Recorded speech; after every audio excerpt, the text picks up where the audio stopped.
This is not a test. Repeat, this is not a test. The United States Emergency Alert System has issued a nationwide mandatory broadcast for all citizens. At 4:17 a.m. Eastern Time, multiple coastal radar systems detected a massive anomaly emerging from the Pacific Ocean. Seismic activity equivalent to a 9.8 magnitude earthquake is moving towards the continental United States.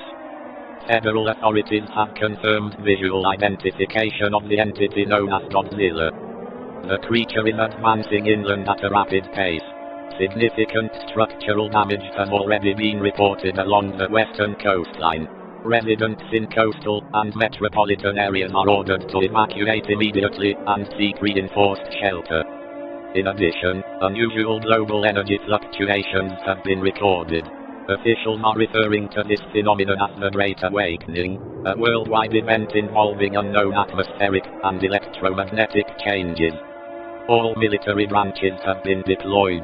Airspace over affected regions is now restricted. Communication networks may experience interruptions. Remain calm. Follow instructions from local authorities. Stay indoors unless evacuation is mandated.